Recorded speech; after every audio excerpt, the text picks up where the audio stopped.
Tonight, let's settle in and spend some time with the history of Magnus Hirschfeld. Welcome back to Queer History for Sleep. Tonight, we're going to spend some quiet time together exploring another corner of queer history. Before we begin, if you enjoy cozy bedtime stories and queer history, I'd really appreciate it if you'd like this video and subscribe.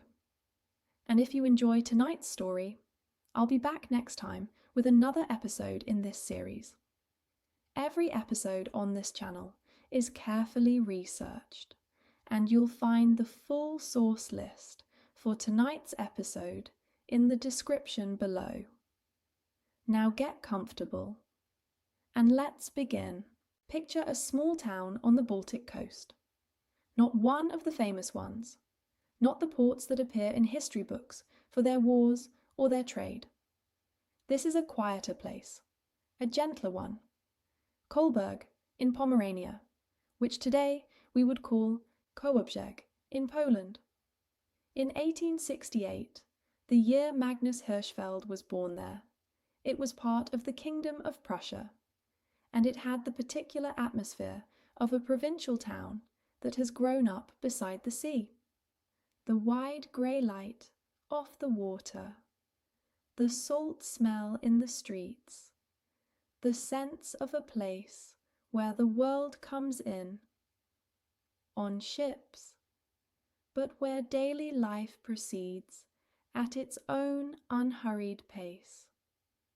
His father was Hermann Hirschfeld, a doctor of some standing in the community. A man who had earned the respect of his neighbours through decades of practical medical service. Hermann was also, by the accounts that have survived, a man of genuine warmth, not merely professionally attentive, but personally caring, the kind of physician who understood that his patients were whole people with fears and losses and relationships that mattered as much as the conditions he was being asked to treat. This quality, this attentiveness to the full human being, rather than simply the body presenting symptoms, was something his son would inherit in a very direct way. The observation of suffering, the impulse to understand and to help, these things ran in the family, and they ran deep. Hermann was also a respected figure in Kolberg's Jewish community. The Hirschfeld family was Jewish, and this fact, which seems at first glance simply biographical, turns out to be one of the most important conditions of Magnus's life. Growing up in 19th century Germany as a Jewish child meant growing up with a particular kind of double consciousness.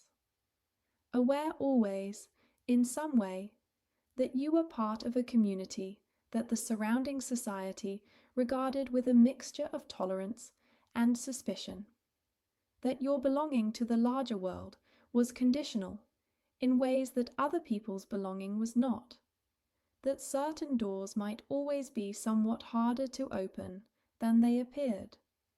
This awareness, this early education in what it meant to be other in one's own home country, would shape Hirschfeld's thinking about all forms of difference and marginalization in ways that were both personal and profound.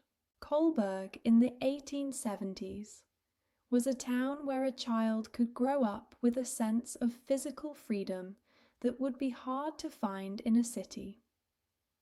There were the beaches and the rough grass of the coastal headlands, the fishing boats coming in through the harbour entrance, the particular quality of Baltic weather that makes sunlight seem especially precious when it arrives.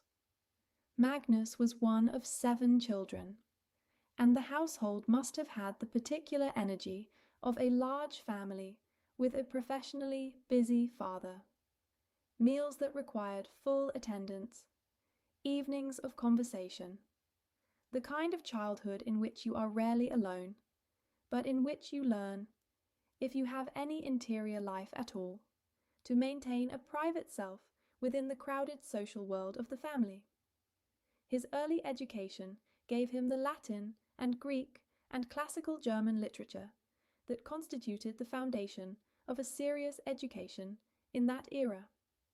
He was a good student, curious, retentive, the kind of child who seemed genuinely interested in what books had to say, rather than merely dutiful about learning.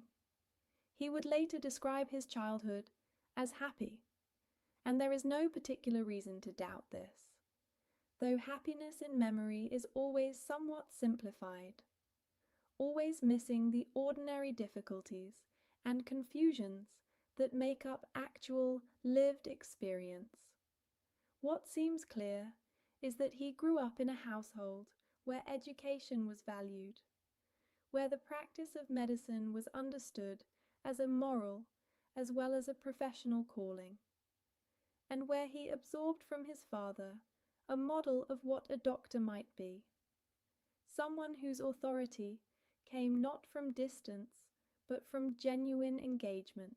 He left Kolberg for his university education, which took him through several of the great academic cities of German-speaking Europe. This was the way serious education worked in that era.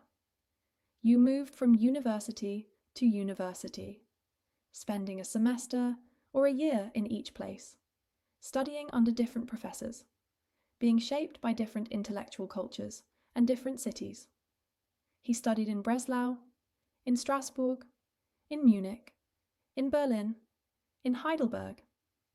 He studied philology before settling on medicine, which meant that his medical education was built on a foundation in language and literature that would serve him well when he later became a writer. He had a feel for words, for the precise choice of term that carried exactly the right weight, and this was not accidental. It was the residue of his earlier studies working its way into his later practice.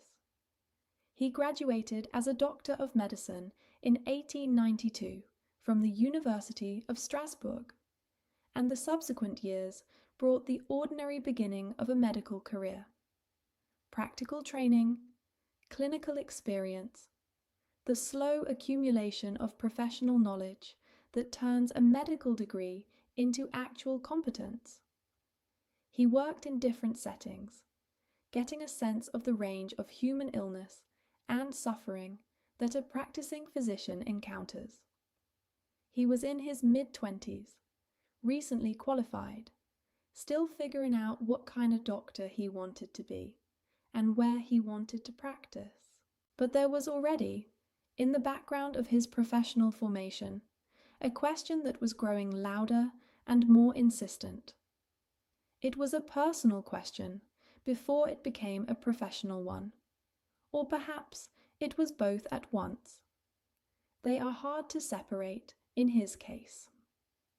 The question had to do with sexuality, with the particular form that human desire could take in men who were drawn not to women, but to other men. This was a question that had a medical name in the Germany of the 1890s. The term homosexuality had been coined in 1869 by the Hungarian writer Karl Maria Kertbeny, and by the time Hirschfeld was completing his medical education, it had entered clinical discourse. But having a medical name did not make the reality any less confusing or dangerous.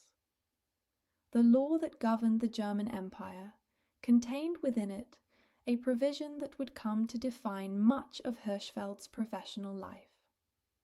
Paragraph 175 of the German Penal Code, which criminalized fornication contrary to nature between men. This provision had existed in various forms before the unification of Germany in 1871, and it had been carried into the unified penal code as a matter of course. It meant that the form of desire Hirschfeld himself experienced, and the evidence is that he was attracted to men, was not merely socially disapproved, but legally criminal.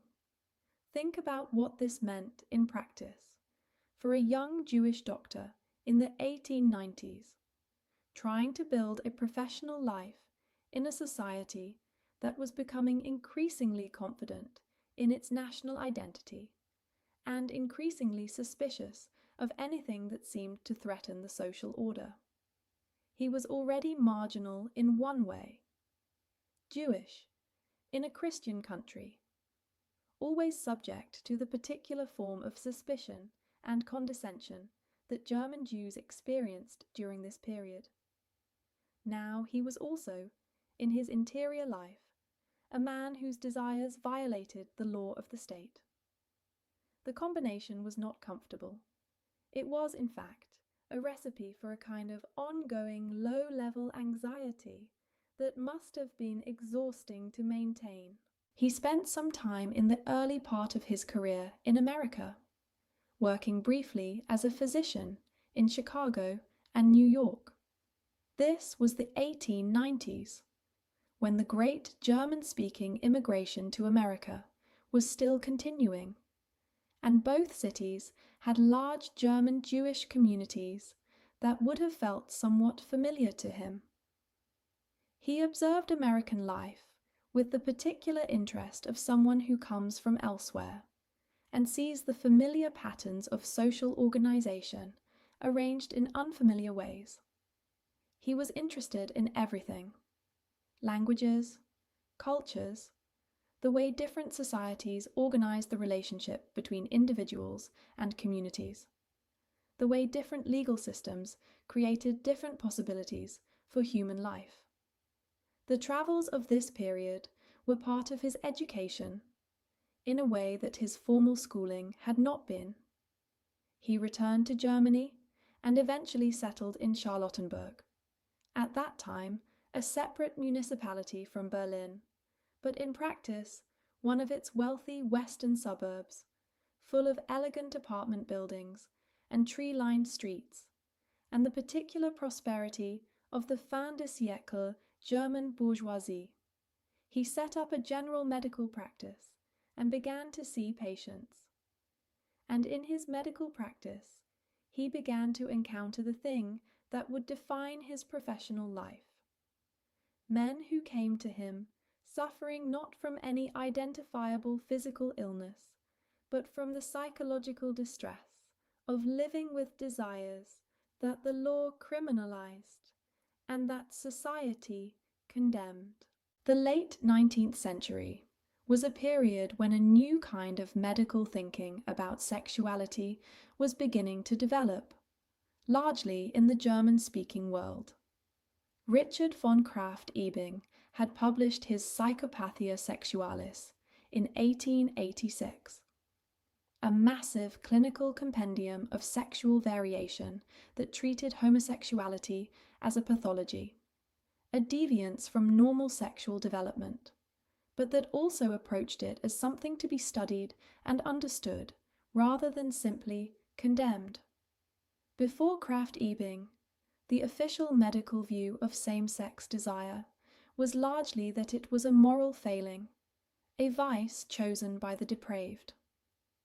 After Krafft-Ebing, it became possible to argue, even within the framework of pathology, that it was an inborn condition, something a person was, rather than something a person chose.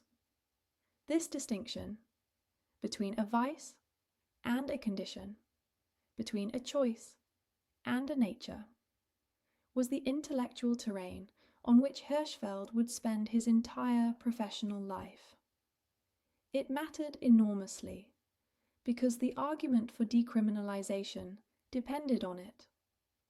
If homosexuality was a choice, a deliberate act of moral depravity, then the law that punished it could be defended on conventional moral grounds. But if it was an inborn condition, something as unchosen and unchallengeable as the color of a person's eyes, then the law that punished it was punishing people for what they were rather than for what they did. And this was a much harder position to defend in a society that claimed to be based on rational principles of justice. His practice in Charlottenburg was bringing him into regular contact with men whose suffering was, in his clinical observation, the product not of their sexuality itself, but of the society's response to it. Men came to him depressed, anxious, suicidal, not because being attracted to other men had made them ill in any straightforward sense, but because living in a society that criminalized and condemned that attraction had taken an enormous psychological toll. He saw men who had tried to suppress their desires through sheer force of will, and found that this was not possible.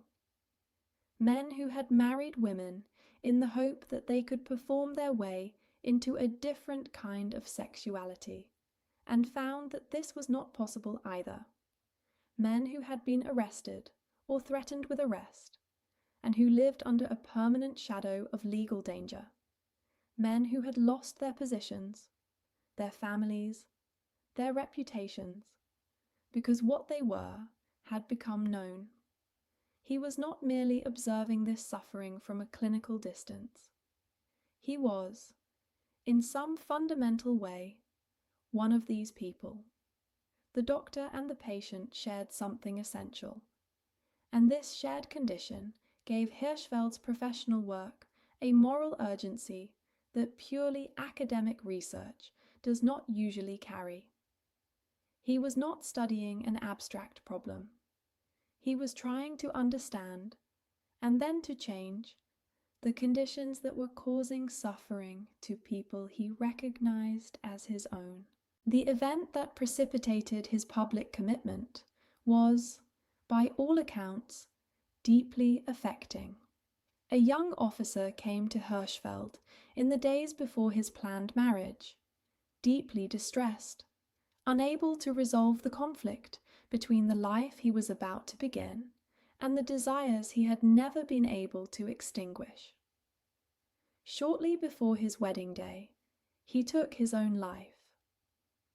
Whether this particular man's death was the singular catalyzing moment, or whether it was one of several such tragedies that Hirschfeld witnessed in his early practice, is not entirely clear.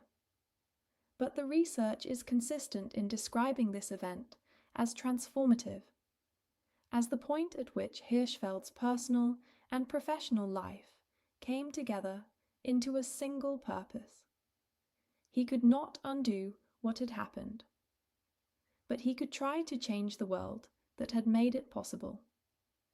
In 1896, the year before he would take the step that publicly committed him to this cause, he published a pamphlet under the title Sappho und Socrates, Sappho and Socrates, which took its name from two figures of antiquity who had come to stand, in the cultural imagination of the period, as emblems of same-sex love. Sappho, the poet of Lesbos, whose surviving fragments are saturated with desire for women. Socrates, the Athenian philosopher whose relationships with young men existed within a cultural framework that treated such relationships differently from what 19th century Europe had made of them. The pamphlet was Hirschfeld's first public argument, that what was called homosexuality was not a vice or a pathology, but a natural human variation, and that paragraph 175 should therefore be repealed. He published the pamphlet under a pseudonym.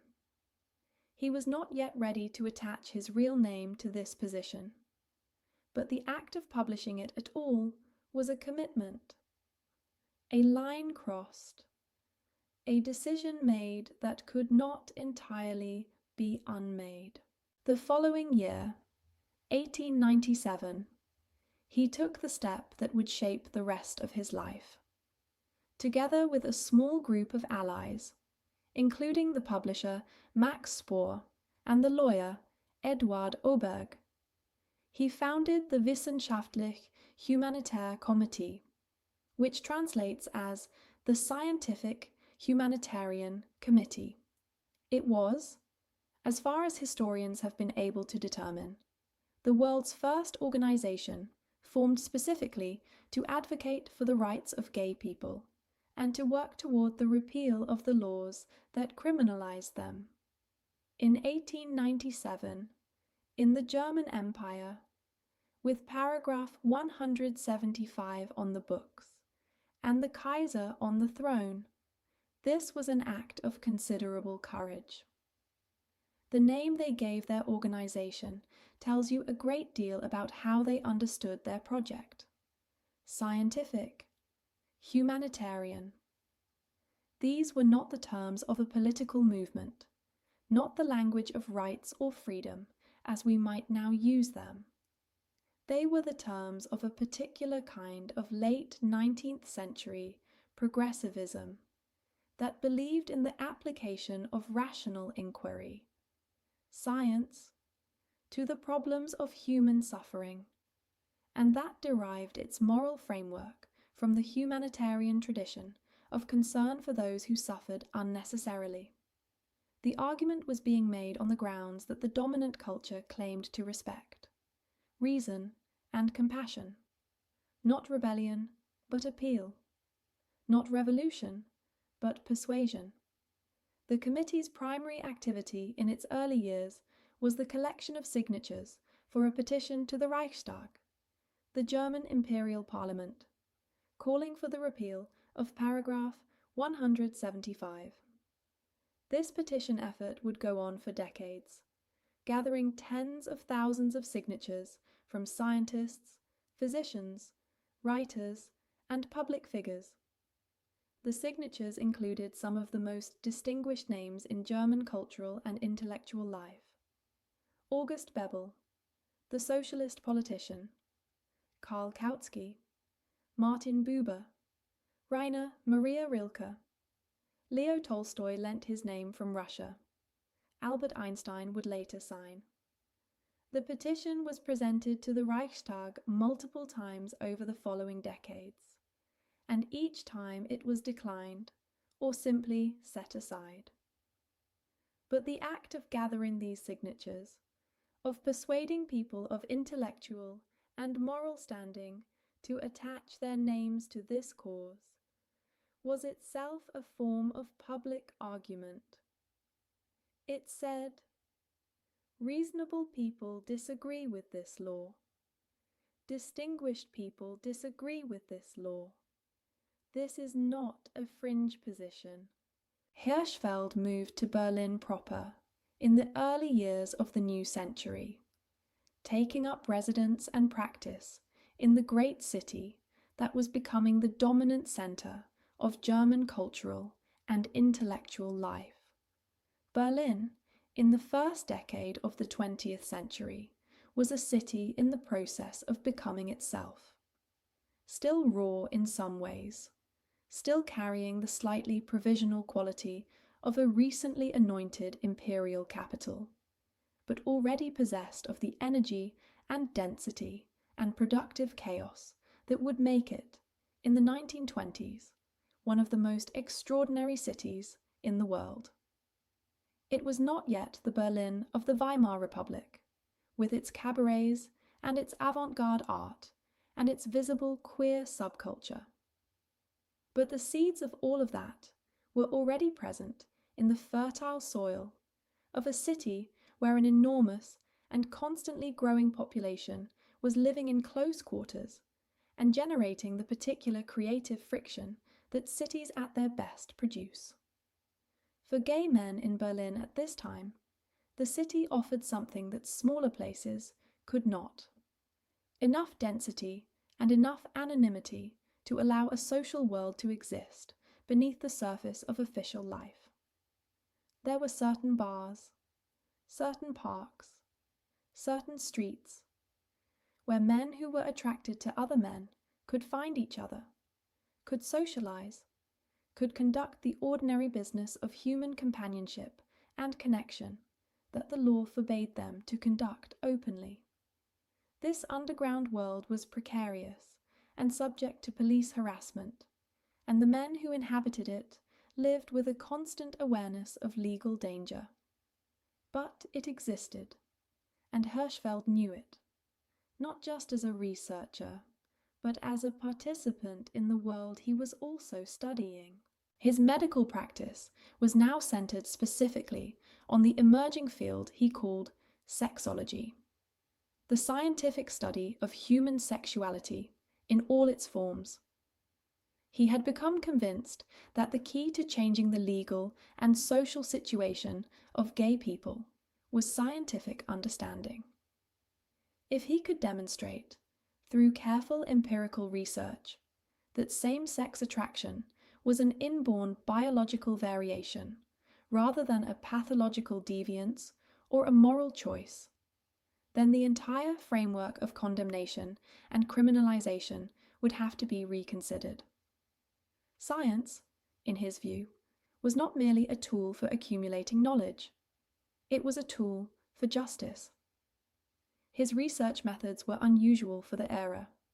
He went to the people themselves, surveying men and women about their sexual desires and experiences, accumulating case histories, trying to understand from the inside rather than purely from clinical observation what different forms of sexuality actually felt like to the people who experienced them. He distributed questionnaires to students, to soldiers, to factory workers. He was trying to get a sense of the actual prevalence of homosexual desire across different social groups, rather than relying on the biased sample of people who came to him clinically. This was early empirical sociology, in a form that was genuinely innovative for its time. His theoretical framework was the concept he called the sexual intermediate stages. The idea, which he would spend his career developing and refining, that human sexuality existed not as a binary division between two opposite types, but as a continuous spectrum or series of gradations, in which individuals occupied different positions according to their particular combination of characteristics. This idea was, in its basic intuition, strikingly modern. It anticipated the kind of thinking that Alfred Kinsey would later make famous in America in the 1940s. But in 1900, it was genuinely radical, because it challenged the entire binary framework on which the legal and medical treatment of homosexuality rested. He coined the term Uranian, borrowed from the poet Karl Heinrich Ulrichs, who had used the word in the 1860s to describe men attracted to men, and he used it alongside homosexual in his writings. But increasingly, the theoretical framework he was developing was one that put the question of sexual variation within a much larger biological and psychological context. He was thinking about the relationship between biological sex, gender identity, and sexual desire in ways that were remarkably sophisticated for the era. He was beginning to think about what we would now call transgender identity as well, about people who felt that the sex assigned to them at birth did not correspond to who they actually were, and to treat this, too, as a natural variation that deserved understanding and compassion rather than condemnation. He coined a term for this experience as well: transvestite, transvestite, though he used it to describe people who felt a deep identification with a different gender, not simply people who enjoyed wearing different clothing. The distinction mattered to him because he was trying to move toward a framework in which the complexity of human gender and sexuality could be described accurately, rather than simply crammed into the available negative categories of pathology and perversion. He was building a new vocabulary for a reality that had always existed, but that had never had adequate words. His home and office in Berlin became a gathering place. People came to him: patients, researchers, writers, curious visitors, people who had heard of the strange doctor who treated sexual variations without condemnation, who asked questions rather than issuing judgments. His consulting room was not the cool, clinical space that Victorian medicine tended to favour, but something warmer and more personal, lined with books and with the materials of his research. He was a talker, by all accounts, animated and intellectually generous, someone who genuinely enjoyed the exchange of ideas, and who had the rare quality of listening as well as speaking.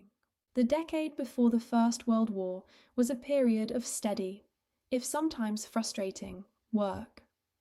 The petition to the Reichstag, the medical publications, the case histories accumulating in the files, the Scientific Humanitarian Committee publishing its yearbook, the Jahrbuch für sexuelle Zwischenstufen, the Yearbook for Sexual Intermediate Stages, which was the first regular academic journal dedicated to the scientific study of sexual variation.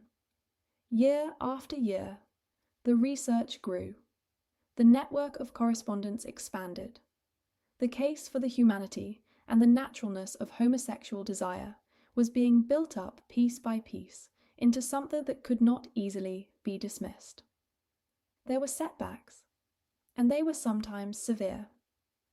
The most public disaster of the pre-war years was the Eulenburg affair, a scandal that erupted in 1907 and 1908 when the journalist Maximilian Harden began publishing accusations that several senior members of Kaiser Wilhelm II's inner circle were homosexual.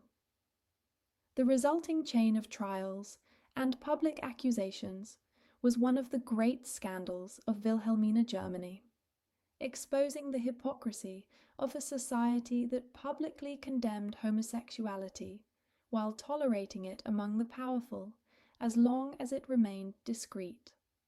Hirschfeld was called as an expert witness in some of these proceedings, and his testimony, in which he maintained his scientific positions about the nature of homosexuality, brought him to a wider public attention than he had previously enjoyed. But the scandal also illustrated something important and painful about the limits of his scientific approach. The public discussion of homosexuality that the Eulenburg affair generated was not the calm, rational debate that Hirschfeld had hoped his scientific work would promote.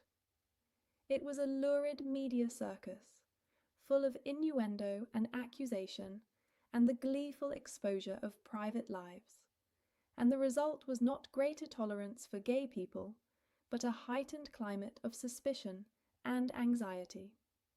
The discussion his work had helped to start was being conducted in terms he had not intended and could not control. He was also developing, during this period, his thinking about what he would call the third sex, a concept that was both scientifically ambitious and rhetorically complex. The idea, drawing on the biological understanding of sexual differentiation that was current in early 20th century science, was that in some individuals, the processes by which biological sex develops in the embryo produced a result that was intermediate or mixed, neither fully male nor fully female in the conventional sense, but something in between. This was intended as a scientific rather than a pejorative category, an attempt to ground homosexuality and gender variance in biological reality rather than in moral judgment. But the concept was also controversial, even among people who were sympathetic to Hirschfeld's aims, because it seemed to suggest that gay men were somehow not fully masculine, that they were, in some sense, feminized. and this was a characterization that many gay men of the period rejected strongly. The tensions within the movement for gay rights in this period were real and sometimes bitter. Hirschfeld's approach, scientific, medicalized, making the case for tolerance on the grounds of natural variation, was not the only approach available. There was another current of thought, associated most prominently with the writer and intellectual Adolf Brand and his publication Der Eigene, which rejected the medicalization entirely and argued for a conception of homosexuality, not as a pathology, or even as a natural variation in the medical sense, but as a form of masculine heroism, a revival of the Greek ideal of love between men as a higher form of human connection. This camp was often hostile to Hirschfeld, whom they saw as reinforcing the idea of gay men as effeminate or unmanly by categorizing them as a third sex. The conflict between these two visions of what gay identity meant and how it should be defended was real and ongoing throughout this period. Hirschfeld's political commitments were not limited to questions of sexuality. He was a socialist, broadly speaking, not a doctrinaire Marxist, but someone who believed in the moral claims of the working class and who understood the connections between different forms of social oppression. He was a pacifist, a conviction that would be tested severely by the experience of the First World War. He believed, with the optimism characteristic of a certain kind of pre-war progressive, that science and reason were on the side of human liberation, that the arc of history bent toward greater understanding and greater tolerance. The First World War shattered a great deal of this optimism, though perhaps not as much of it as you might expect.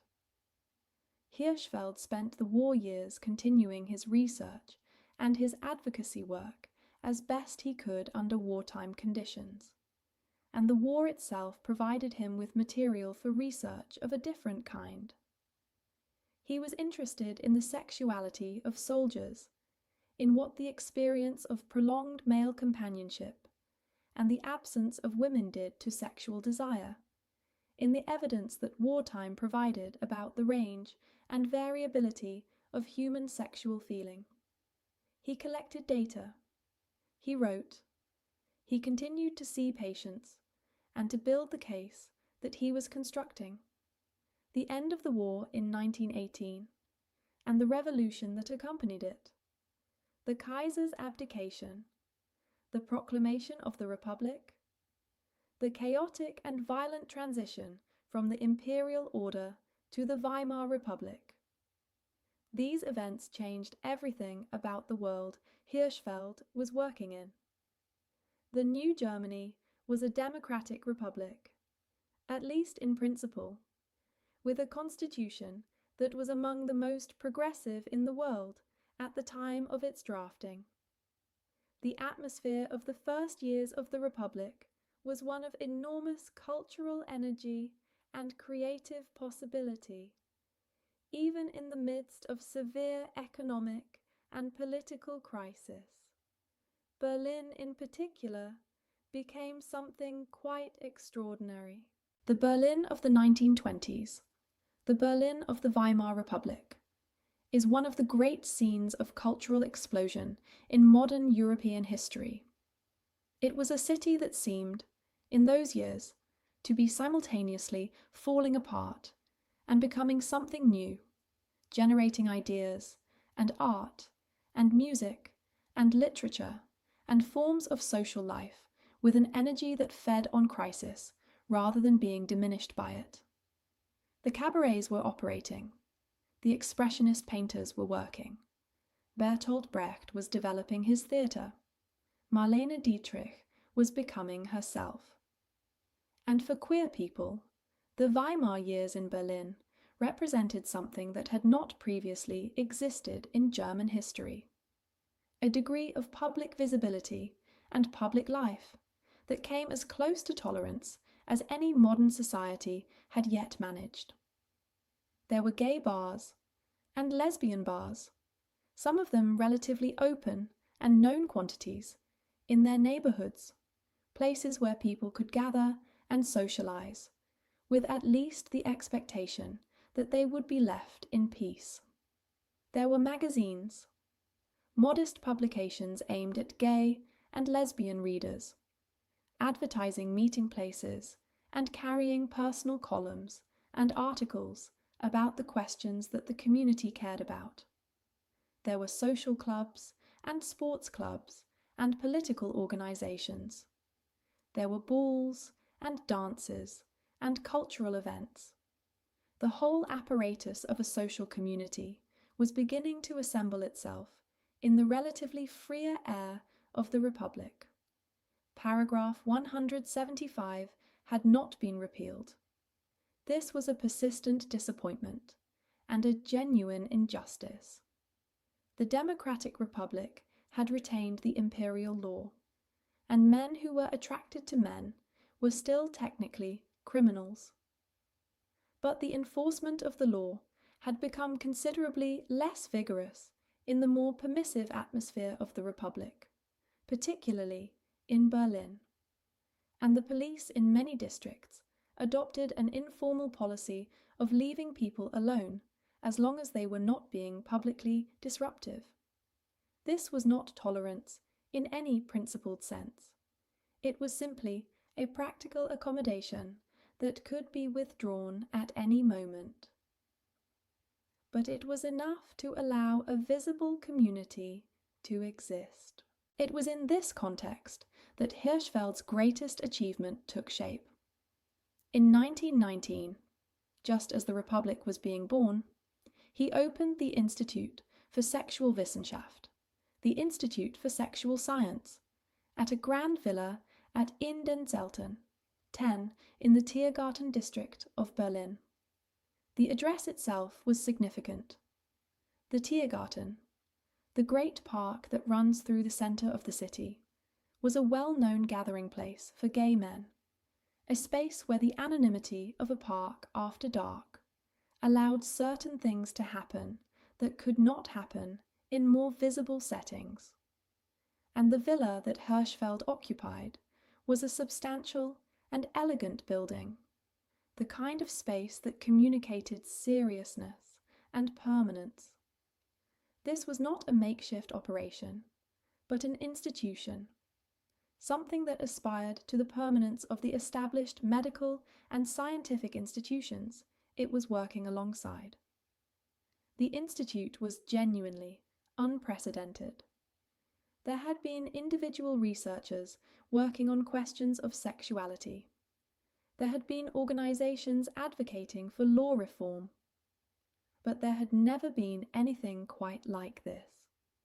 A dedicated, fully staffed research and clinical institution with a library, a museum, consultation rooms, a lecture hall, and residential accommodation that brought all of these functions together under one roof. It was, in its ambitions and in what it actually managed to accomplish, one of the most remarkable institutions of its era. The library alone was extraordinary by the standards of the time. It accumulated thousands of books and documents on sexuality, gender, and related topics, material that was difficult or impossible to find in other libraries, that existed in a kind of intellectual quarantine because the topics it addressed were considered too scandalous for ordinary circulation. Researchers who came to the Institute could work with this material in a setting where they were not subject to the embarrassment or suspicion they might face in a public library. The library was not just a repository, but a statement. This knowledge exists. It is worth preserving, and people have a right to access it. The museum displayed scientific and anatomical materials related to sexuality and gender, presented in the clinical and educational spirit of a natural history museum. There were models, specimens, diagrams, photographs, the kinds of visual materials that made the abstract scientific arguments concrete and accessible. Visitors came not just from Germany, but from across Europe and beyond, curious to see what the Institute was doing and how it was doing it. The clinical work was perhaps the most immediately human aspect of the Institute's activities. Hirschfeld and his colleagues saw patients for consultations about sexual and gender-related concerns. These patients came with the full range of human troubles. Men who were struggling with their attraction to other men, women who loved other women, people who felt that their gender identity did not correspond to the body they had been born with, people whose sexuality was causing them distress or confusion, people who simply had questions they could not ask anywhere else. The clinical approach at the Institute was, by the standards of the era, remarkably non-judgmental. The goal was not to cure people of their sexuality, but to help them understand it, and, where possible, to help them live with it more comfortably. The Institute also conducted what were, by the early 1920s, pioneering attempts at what we would now call gender-affirming medical care.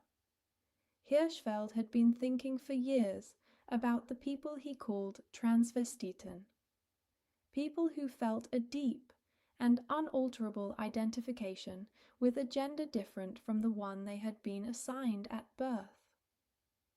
He had observed that for at least some of these people, the distress they experienced was profound and persistent, not something that could be resolved through counseling or adjustment, but something that seemed to require a more fundamental change. In the early 1920s, with the limited surgical and hormonal technology available at the time, the Institute began to explore what could be done medically for such patients. And in doing so, it can be understood as one of the earliest sites of what would now be called gender-affirming medicine. The research produced publications. The yearbook continued. Hirschfeld wrote books. His major theoretical work, Die Homosexualität des Mannes und des Weibers, The Homosexuality of Men and Women, published in 1914, was a massive synthesis of everything he had learned and theorized about same-sex attraction, run into hundreds of pages and drawing on his enormous accumulation of case material. It was the most comprehensive scientific treatment of homosexuality that had yet been published anywhere in the world. Other books followed, studies of transvestism, of the range of sexual experience, of the intersections between sexuality and other aspects of human biology and psychology. He made a film. In 1919, the same year the Institute opened, he collaborated with the director, Richard Oswald, on a film called Anders als die Anden, different from the others, which is often cited as the first film to address homosexuality in a sympathetic way. Hirschfeld himself appeared in the film, playing a scientist consulted by the gay protagonist, and the film made an explicit argument against paragraph 175, presenting the blackmail and suffering it caused with a directness that was remarkable for a commercial cinema release. It was shown in Berlin and in several other German cities before it was banned by the authorities. A reminder that even in the freer atmosphere of the early Republic, certain things were not yet permissible. Prince survived. Barely, The film is one of the most important early documents of queer film history. The Tiergarten Villa had a quality of daily life that was, by the accounts that survive, quite particular. It was a large household as well as an institution. Hirschfeld lived there, and several of his colleagues and co-workers lived there as well. There were residents, patients who stayed for extended consultations, or people who were affiliated with the institute in various ways. There was a dining room where meals were communal, where researchers and visitors and residents ate together and talked about the work and the world. There was a garden that Hirschfeld tended with genuine pleasure. He was a person who found in the physical work of gardening a kind of refreshment that the intellectual and political work of his professional life required to be balanced with something calmer and more physical. The institute attracted visitors from all over the world. Doctors and researchers came to see what was being done there and to exchange ideas. Social reformers came because the work of the institute intersected with their own concerns about sexual health and education.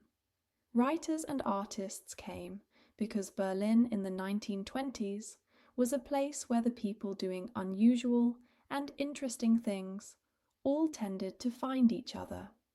Among the visitors was the young Christopher Isherwood, the English writer who would later chronicle the Berlin of this period in his famous autobiographical fiction. Isherwood came to the institute, met Hirschfeld, and found in the older man someone who represented, in his understanding and his research, a form of intellectual and personal liberation. Karl Giese, a young man who became Hirschfeld's companion and who worked closely with the institute, was one of the people Isherwood met there and whose memory would remain with him. Hirschfeld's personal life was not separate from his professional life. They were intertwined in ways that were both the source of his strength and of certain complications. He was a man who formed deep attachments, and the two most significant relationships of his later life were with men who worked closely with him, Karl Giese and, later, Li Shutong, a young Chinese student whom he met on his travels and who became his companion in the final years of his life. These relationships were not secret exactly. Hirschfeld was not inclined to hypocrisy in his personal life, and the people around him understood what they were. But neither were they publicly announced in the way that would have been possible in a different social context. He lived, even in the relative freedom of Weimar Berlin, in a world where discretion was still required. The political landscape of the Weimar Republic was never stable. The Republic had been born in crisis, and it would die in crisis, and the years between were marked by the kind of violent oscillation between possibility and catastrophe that makes the Weimar period one of the most anxious and exciting and finally tragic periods in modern German history. The economic catastrophe of hyperinflation in the early 1920s, followed by a brief period of relative stability, followed by the devastating impact of the Great Depression beginning in 1929. This economic roller coaster was the backdrop against which the political battles of the period were fought. For Hirschfeld and the Institute, the political landscape shaped everything. The Scientific Humanitarian Committee continued its work of petition and advocacy. The case for the repeal of paragraph 175 was being made repeatedly and carefully. And in the late 1920s, it seemed. For a moment, for a terrible, tantalizing moment, as though success might actually be within reach. In 1929, a Reichstag committee voted to recommend the repeal of paragraph 175 as part of a broader reform of the criminal code. For the first time in the 32 years since the committee had been founded, a body of the German legislature had voted in favor of what Hirschfeld had been working toward his entire professional life. The repeal never came. The economic catastrophe of 1929 and the political crisis that followed consumed the attention and the energy of the Republic, and the criminal code reform was never brought before the full Reichstag for a vote. The window closed, and as the Republic weakened, the forces that had always opposed Hirschfeld and his work grew stronger and more aggressive. The hostility to Hirschfeld and to what the Institute represented had never been absent. It had been present from the beginning, in the Catholic and Protestant organizations that opposed any accommodation of homosexuality on moral grounds, in the nationalist and Völkisch groups that saw homosexuality as a symptom of German national decline, in the ordinary middle-class respectability that found the Institute's work threatening and transgressive in ways that were hard to articulate, but that produced a kind of visceral discomfort. This hostility had expressed itself in various ways over the years: attacks in the press, hostile lectures, occasional physical violence. Hirschfeld had been attacked on several occasions, hit by a rock at a public lecture in Munich in 1920, seriously injured in a subsequent attack. And these experiences had made him aware, viscerally, that the opposition to his work was not merely intellectual. He lectured extensively throughout the Republic and also internationally. He was a gifted public speaker, not in the theatrical, declamatory style that German public oratory sometimes favored, but in the mode of a doctor explaining something carefully and clearly, making complex ideas accessible, maintaining always a tone of calm reason, even when the subject matter was contentious. He spoke about his research, about the case for law reform, about the humanity of the people whose lives he was documenting. He was received with enormous enthusiasm in some places, and with bitter hostility in others. The hostile audiences were a particular feature of the more nationalist and conservative regions of Germany, where the gap between what Hirschfeld represented and what the local culture valued was very wide. One of the most significant activities of the later 1920s was an extended international tour. Beginning in 1930, Hirschfeld set out on a world lecture tour that would take him to the United States, to East Asia, to the Middle East, and beyond. This tour had several purposes. It was, in part, a way of extending his scientific network internationally, of making contact with researchers and physicians in other countries who were working on related questions. It was also, perhaps, a recognition that the political situation in Germany was becoming increasingly dangerous, and that building an international profile might offer some form of protection. He was received in the United States with considerable interest and some enthusiasm. He lectured at universities and medical institutions. He met with researchers and physicians. He spoke about his work in a way that was new to American audiences. America, in 1930, was not a place where homosexuality was discussed openly in academic settings, and what Hirschfeld represented was both shocking and fascinating to people who had never encountered this kind of serious scientific engagement with these questions. He was interviewed by newspapers. He was a figure of genuine curiosity, this small, energetic German doctor who had spent his life studying and advocating for the humanity of people whose existence was officially denied. From America, his tour took him to East Asia. He went to Japan, to China, to other countries in the region, pursuing his characteristic interest in the different ways that different cultures organized the relationship between individuals and their desires, between the biological facts of sex and the social constructions of gender and identity. He was genuinely curious about the world in all its variety, and this curiosity took him to places that few European researchers of his generation had visited with the kind of questions he was asking. And then there was Li Xiutong, the young Chinese medical student whom Hirschfeld met on this part of his journey and who became his companion. Tong, who was known by the nickname Tao Li, was in his mid-20s when he met Hirschfeld, who was by then in his early 60s.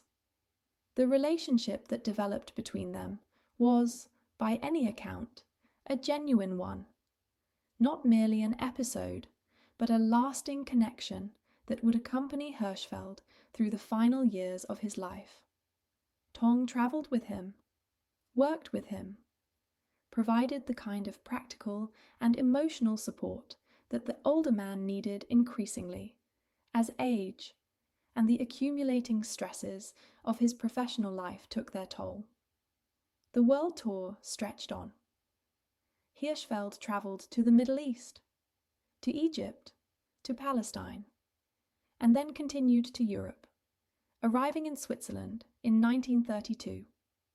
And there, in Switzerland, the news from Germany grew worse and worse until it became clear that returning home was no longer safe. January 1933. Adolf Hitler became Chancellor of Germany. The events of the following months moved with terrifying speed toward the complete dismantling of the Weimar Republic and the installation of the Nazi dictatorship. For Hirschfeld, and for everything he had built, the meaning of these events was not abstract. The Nazis had been explicit about their views on homosexuality. They saw it as a symptom of racial and cultural degeneracy, as a product of the Jewish influence that they claimed had corrupted German life. The combination of his Jewish identity and his life's work made Hirschfeld a particularly vivid target. He was in Paris when the full horror of what was happening became apparent. And the event that made it most concrete was one that would become one of the most iconic images of the Nazi regime's assault on culture: the burning of the books. On the night of May 10th, 1933, in Berlin and in other German university cities, students organized by the Nazi Student Union gathered in public squares and plazas and burned books. They burned tens of thousands of books, dragged from library shelves and bookshops, hauled out into the night air, piled into great bonfires that lit up the squares with a terrible orange light. They burned the works of Jewish authors. They burned socialist and communist literature. They burned the books of psychologists and scientists whose work they considered degenerate. And they burned the contents of the Institute for Sexual Science. Just before the burning, the Institute itself had been raided. On May 6, 1933, 4 days before the public burning, a group of students from the German Student Union arrived at Indenzelten 10 in trucks. They entered the building. They played music, loud, martial music that could be heard in the surrounding streets, while they worked. They went through the library, pulling books from the shelves.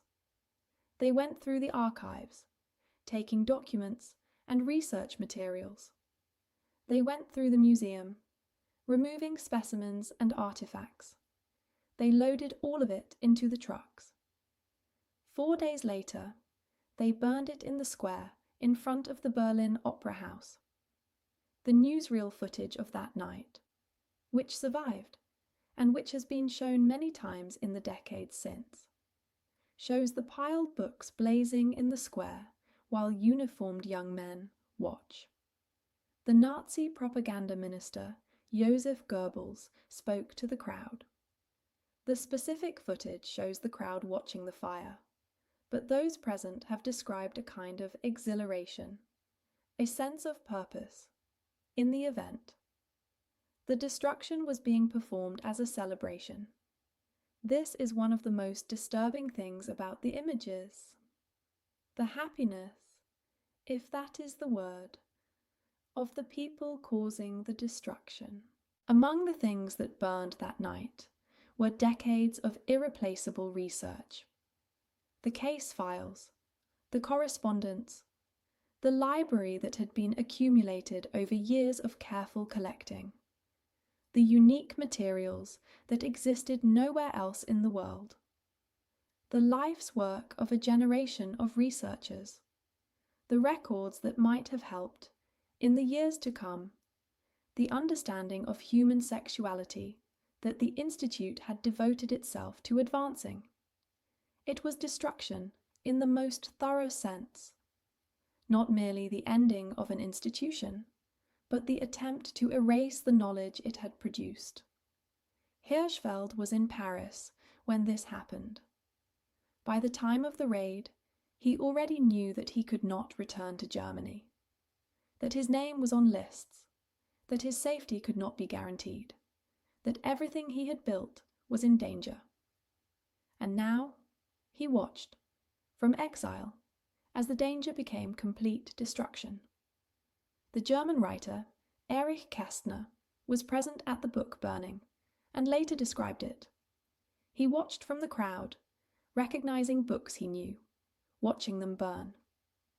The poet Heinrich Heine had written, more than a century earlier, the famous line, "Where they burn books, they will ultimately burn people also." The line was quoted many times in the following years, as what the book burnings presaged became brutally clear. For Hirschfeld personally, the experience of exile was not simple. He was 64 years old in 1933.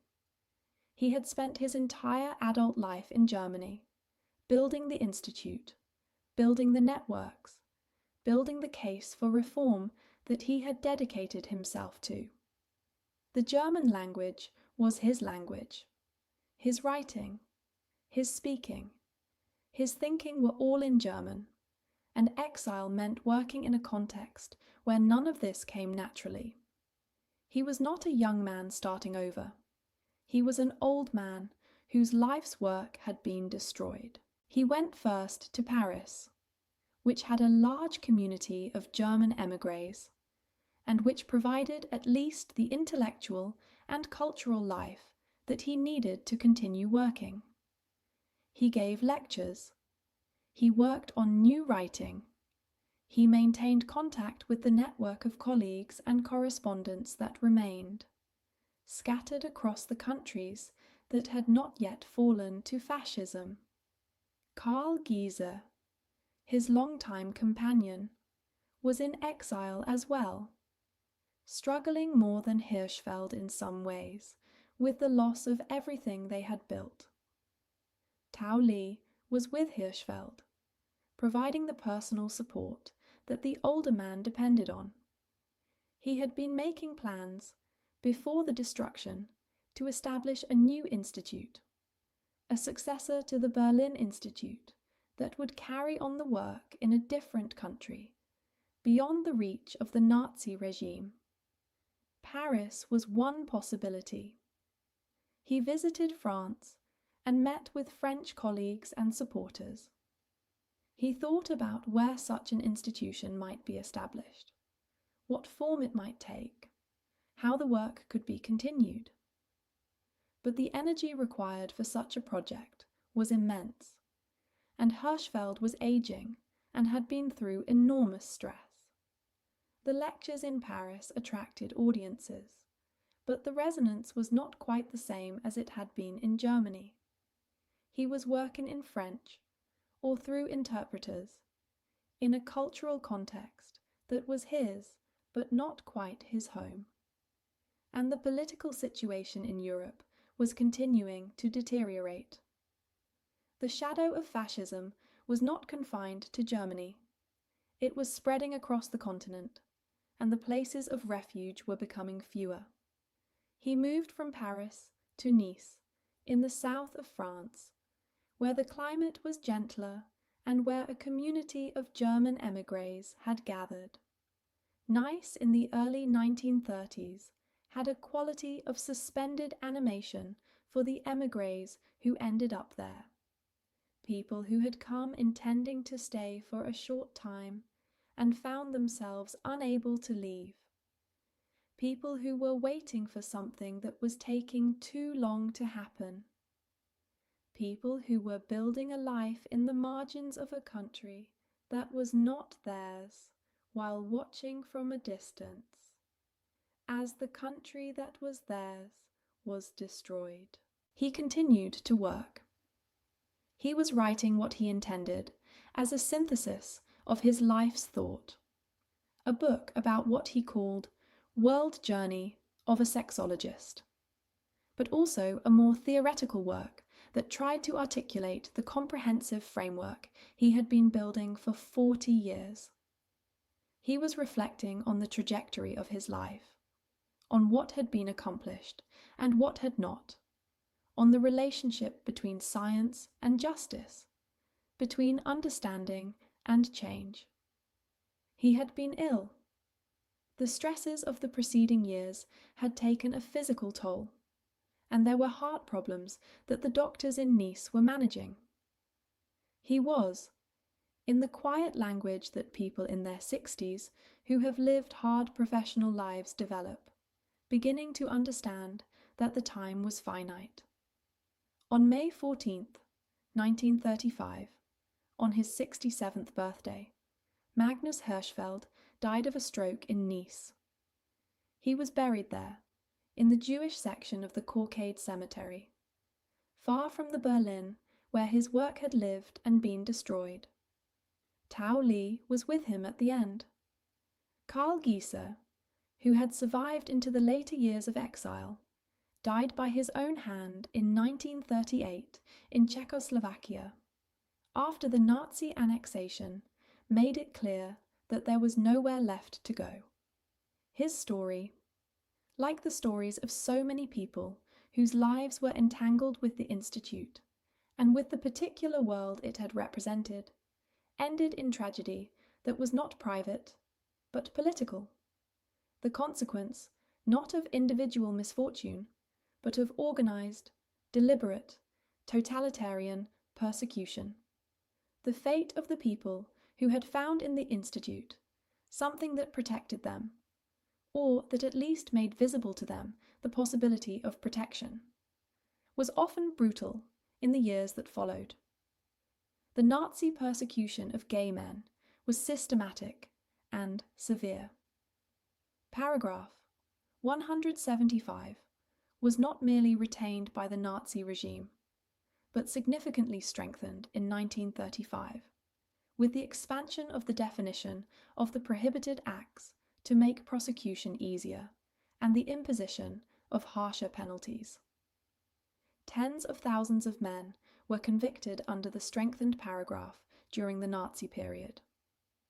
Those who were sent to concentration camps wore the pink triangle, a detail that would become, decades later, a symbol reclaimed by queer activists as a marker of memory and resistance. The history of what happened to gay and lesbian people under the Nazi regime is part of the context of Hirschfeld's legacy, because the Institute had represented the possibility of another way, a world in which the science and the advocacy and the clinical care that he had devoted his life to building might have led to reform, to understanding, to a legal and social framework that recognized the humanity of queer people. That possibility had been destroyed with the books in the square in front of the Opera House. And what replaced it was not merely the absence of progress, but active persecution. But histories do not end with destruction. They continue in the unexpected places where something survives, in the people who carry forward what they can, in the slow and non-linear process by which ideas once burned eventually find their way back into the world. Some of the Institute's material had survived, had been removed before the raid, or had been copied by colleagues who understood what was coming. Some of the research had been published and existed in copies in libraries around the world. The network of researchers and physicians that Hirschfeld had built during his decades of work continued to function in exile and in the countries that remained free, maintaining connections and continuing the research as best they could under the circumstances. In the years after the Second World War, when the catastrophe was over and the long process of rebuilding began, the question of what to do with what Hirschfeld had left, not the material that had been destroyed, but the intellectual and moral legacy, was not immediately clear. In Germany itself, in both the East and the West, the post-war period was not one of rapid progress on questions of sexuality and law reform. The Federal Republic of Germany retained paragraph 175 in a form that was still criminal, and it would not be until 1969 that it was partially reformed. The full decriminalization that Hirschfeld had worked toward finally came in 1994. Nearly a century after he founded the Scientific Humanitarian Committee to work toward exactly that end. The rediscovery of Hirschfeld's work, when it came partly through the work of historians and partly through the growth of the queer liberation movements of the 1960s and 1970s, which were looking backward for precursors and predecessors, for the people who had come before, and whose work could be understood as part of a longer tradition of resistance and advocacy. The Stonewall Uprising in New York in 1969 is often taken as the defining moment of modern queer liberation activism. But Hirschfeld had been doing organizing work, legal advocacy, scientific research in the service of queer rights for more than 70 years before Stonewall.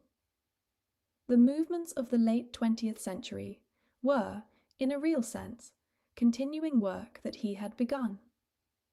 His concept of sexual variation as a natural spectrum, the idea that human sexuality is not a binary, but a continuum, that different people occupy different positions on that continuum, that this variety is biological and unchosen and deserving of respect rather than condemnation.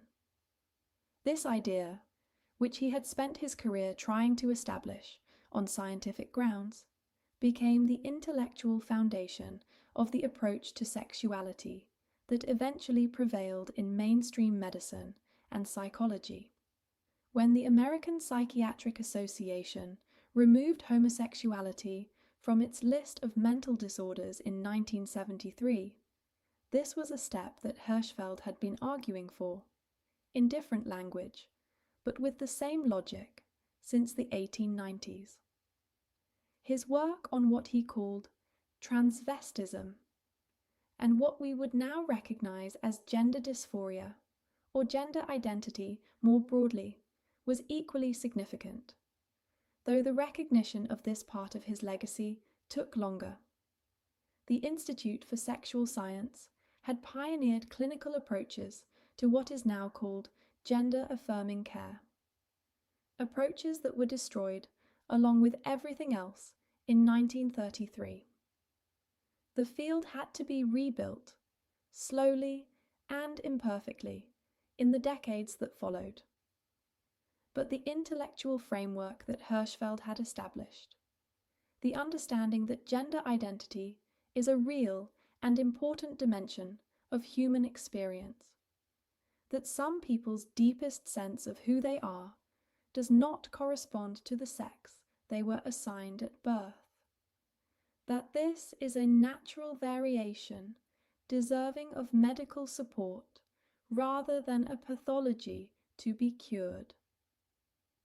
This framework is recognizable in the approaches that now guide the field. There is something worth sitting with in the specific shape of Hirschfeld's legacy. He was not a perfect person. He was not a perfect scientist. Some of his theoretical constructs, the third sex, for instance, were shaped by the limitations of the scientific understanding of his era and have been superseded by more nuanced frameworks. Some of his political instincts were more optimistic than events warranted.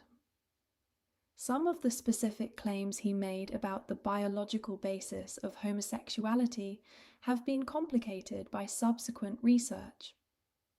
The history of sexology as a field has been a complicated one, mixing genuine liberation work with paternalistic or pathologizing tendencies, and Hirschfeld's work is not exempt from this complexity. But what remains, what is not diminished by these complications, is the fundamental moral direction of his work. He chose, in a time and a place where it would have been vastly easier to look away, to look directly at the suffering caused by the criminalization and condemnation of same-sex love.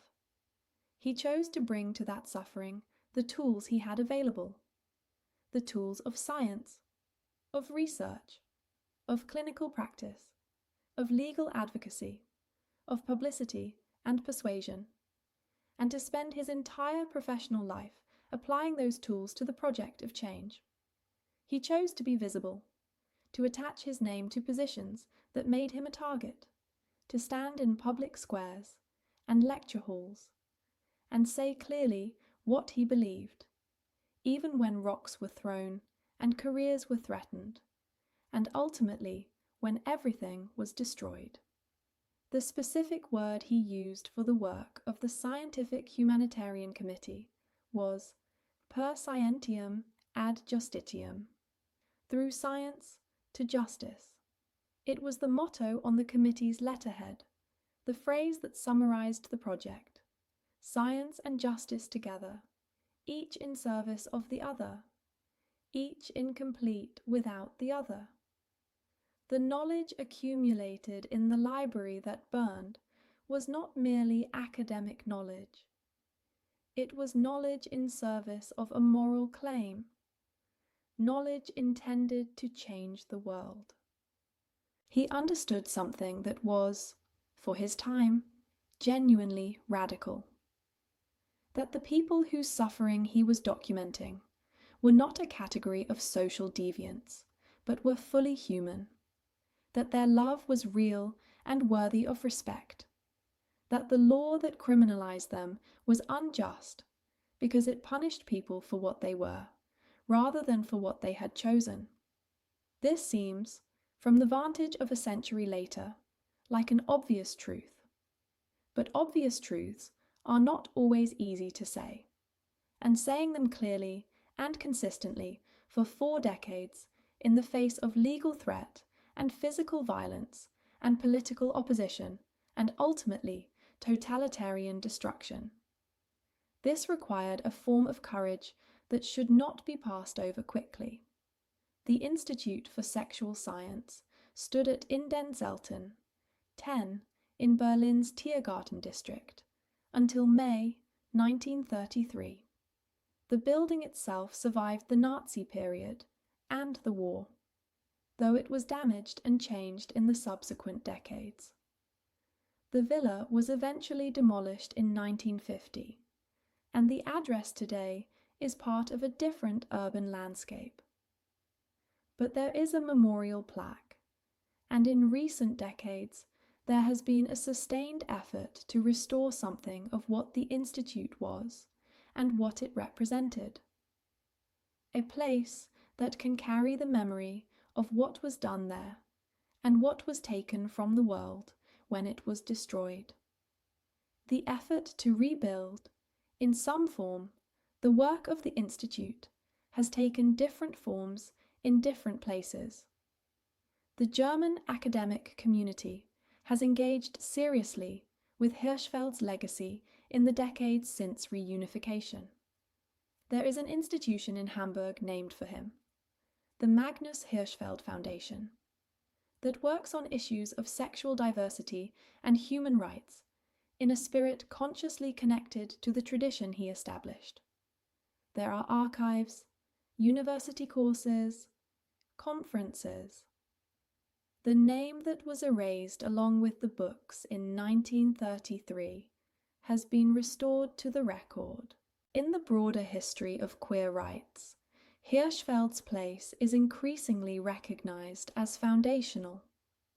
The specific trajectory from his founding of the Scientific Humanitarian Committee in 1897 to the modern movement for queer rights and recognition is not straight.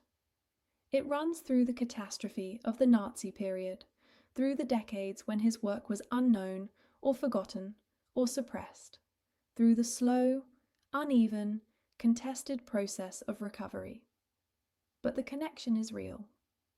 He was, in the phrase used in the research, the Einstein of sex, a comparison that points to both the scope of his contribution and the specificity of his scientific context, the way his work was the defining work of its field and its era. There is a particular quality to thinking about someone whose life's work was destroyed. Most people who accomplish something significant in their professions leave behind the product of their work. The books, the buildings, the institutions, the students who carry forward what they were taught. Hirschfeld left behind some of this. The publications, the intellectual framework, the network of people who had been shaped by his ideas, but the specific material record of the Institute, the library, the archive, the case files, the correspondence, the research materials, all of this was gone. The fire consumed what could not be replaced. What remained was memory, and what memory preserved was imperfect and partial, as memory always is. The people who had known the Institute, who had worked there, or visited, or been treated there, carried with them what they could. Personal recollections, the specific texture of particular moments, the feeling of what it was like to be in that building at a particular time. Some of them wrote memoirs, some were interviewed. The material of personal memory is different from the material of archives. It is warmer, more specific in some ways, and less reliable in others, shaped by the emotions of the person remembering, in ways that archives, in principle, are not. But it is what survived, and it has allowed historians to reconstruct something of what the Institute was. Christopher Isherwood, who had visited the Institute in the early 1930s, and who would go on to write his famous portraits of Weimar Berlin, preserved in his writing something of the particular atmosphere of the world that Hirschfeld had created. Isherwood understood the institute as a kind of sanctuary, a place where the people whose existence was officially denied could be officially acknowledged, where the denial itself was being systematically challenged, where someone in authority was saying clearly that you existed and that your existence mattered. This was not a small thing. In a world in which every official institution reinforced the message that you were deviant, criminal, unnatural, the existence of an institution that said the opposite was, as Isherwood recognized, enormously significant. Among the things that the Institute's raid and the subsequent book burning destroyed were patient records. The men and women who had come to the Institute for consultations, who had trusted its clinical staff with the most private facts of their lives, found that those private facts were now in the hands of people who intended to use them for very different purposes. The destruction of these records, before the regime could make use of them, was partly the result of quick thinking by people at the Institute who understood what was coming. But not everything could be destroyed in time, and the vulnerability that the records represented, the way that the intimate material of clinical care can become an instrument of persecution, is one of the darker aspects of the Institute's story, and one that resonated painfully with the history of what followed. The pink triangle that gay men were required to wear in Nazi concentration camps, a symbol of shame intended to mark them as a particular category of social degenerate, was reclaimed, decades later, by the ACTUP activists of the AIDS crisis in America, and turned into a symbol of solidarity and resistance.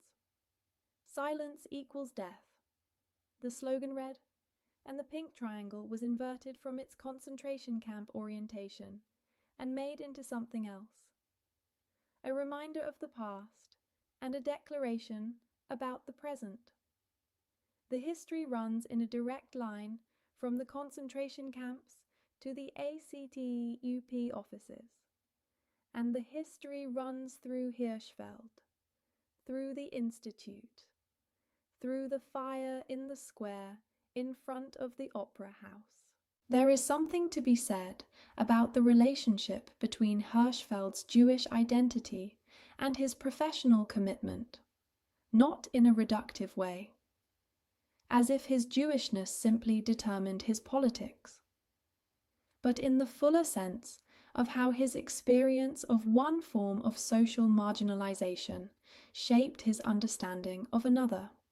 He grew up in a Germany where Jews were tolerated but not fully accepted, where belonging was conditional and the conditions could be changed, where the category of German was being contested in ways that would become brutally explicit in the decades after his death.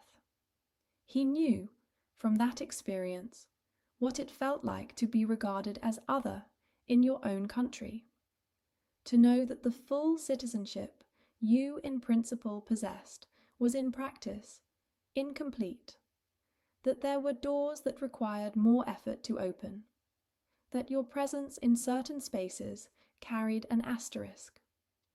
This experience did not make him simply identify all forms of marginalization as equivalent. He was too careful a thinker for that. But it gave him an understanding of the phenomenology of social rejection that informed his clinical practice and his advocacy work. He knew that the suffering of the men who came to him in distress was not simply a product of their individual psychology, but was also, and primarily, a product of the society that condemned them. He had felt some version of this himself. This recognition, that what looked like individual pathology was often the product of unjust social conditions, is one of his most lasting intellectual contributions. The Institute had also hosted, in its years of operation, a broader range of concerns than the ones that are most often cited. Hirschfeld was deeply involved in the movement for sexual education, for providing young people with accurate, non-shame-based information about sexuality and reproduction. He was involved in the movement for the rights of women, for access to contraception and reproductive choice, for the recognition of women as full legal persons with authority over their own bodies.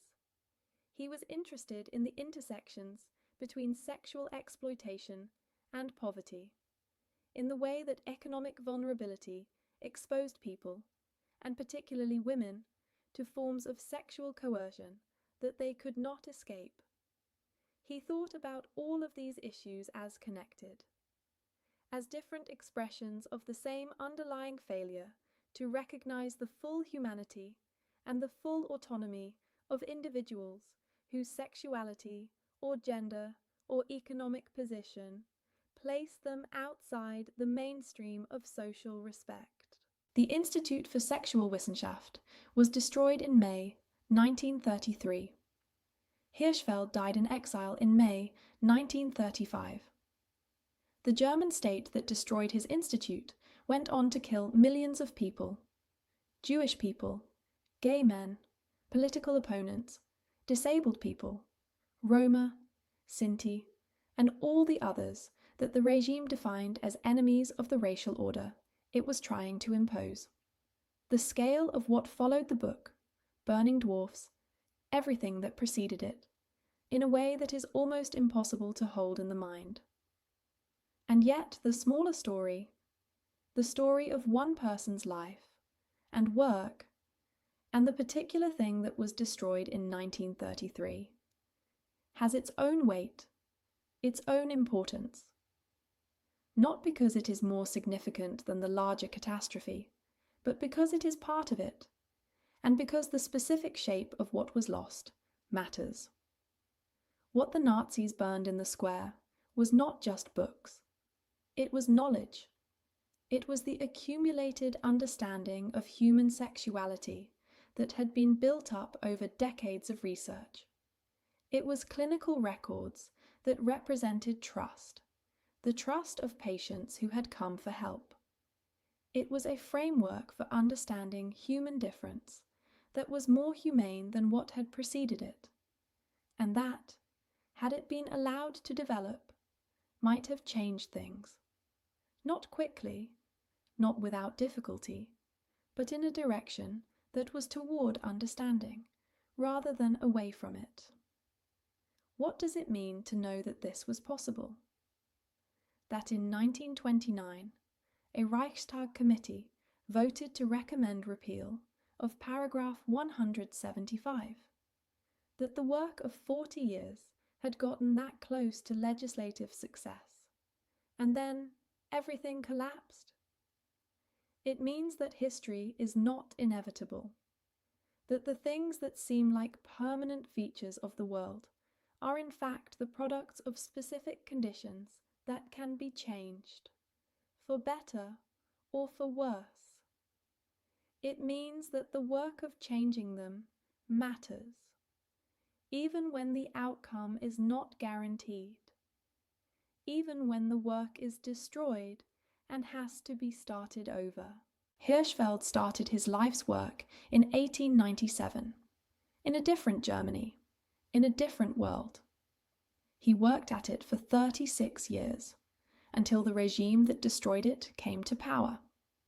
He died 2 years after that destruction, in exile, having seen the thing he built burned. And yet the ideas survived. The framework survived. The moral argument survived. The movement for queer rights that would eventually succeed, in Germany and elsewhere, incompletely and unevenly, but undeniably, was built on foundations that he had laid, even if those foundations had been buried under rubble for some years. There is a quality to his story that is not quite tragic, though it has tragedy in it. He lived a life of enormous professional richness and personal engagement, of genuine relationships and intellectual adventure, of work that he understood as important and that he believed in completely. He built something real. The fact that it was destroyed does not unmake it. The institute existed. The research was done. The patients were seen. The conversations happened. The connections were made. And all of this entered the world and could not be entirely recalled even when the physical evidence was burned. Ideas once thought cannot be unthought. The people who received care at the Institute carried something from that experience, even when the records of it were gone. He was also, by all accounts, genuinely happy in many of the hours of his life. In the garden, in conversation, in the work of research and writing that he loved, in the relationships that sustained him. The professional life was not a life of pure sacrifice and suffering. It was also a life of deep satisfaction in work that mattered, of intellectual pleasure in difficult problems, of the particular joy that comes from spending your days on something you believe to be important. The legacy is real, and it continues. The decriminalization of homosexuality in Germany came eventually. In 1969, partially, and then more fully over the following decades. Same-sex marriage came. The recognition of transgender people's rights, including the legal right to gender recognition, came. These things are not gifts.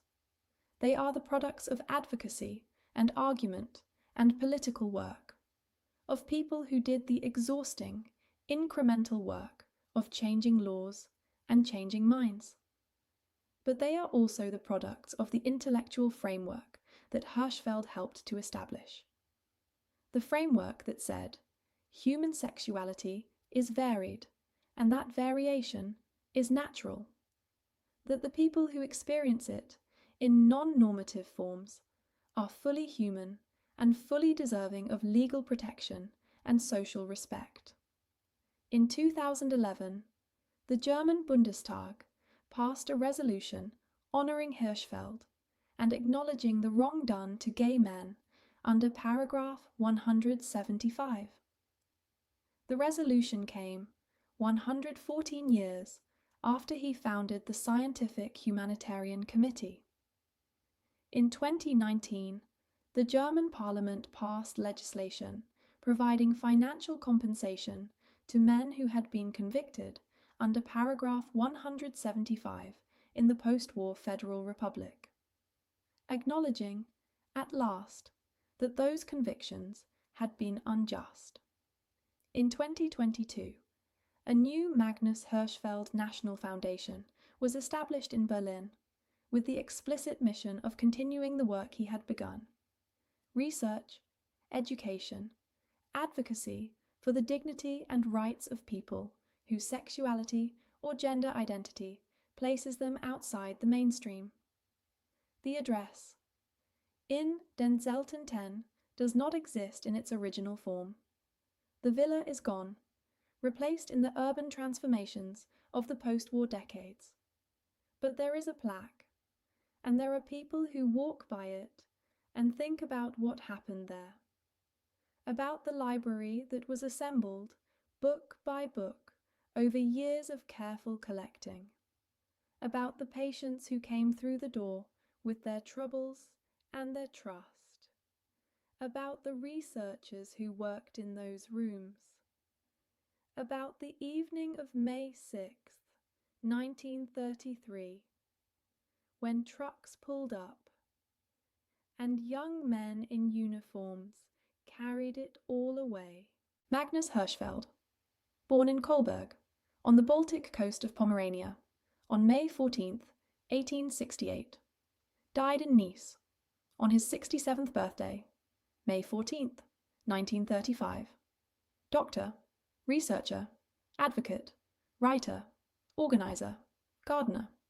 A person who chose to spend his life looking clearly at suffering and trying to change the conditions that caused it. A person who built something extraordinary and watched it be destroyed and kept working anyway until he couldn't anymore.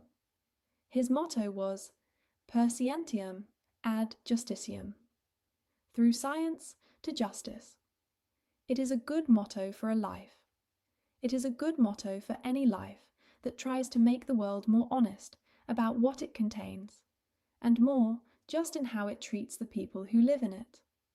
So let that settle with you now, as you rest. The story of a person who looked at the world clearly and said, "This is not right, and I am going to spend my life trying to make it better." The story of the work that was done, and the work that was destroyed, and the work that was started again, and the work that continues. Let yourself rest now. The night is quiet. You have spent some time with a remarkable life, and with the history of people who loved and worked and suffered and built things that mattered. Let that be with you as you drift toward sleep. Good night.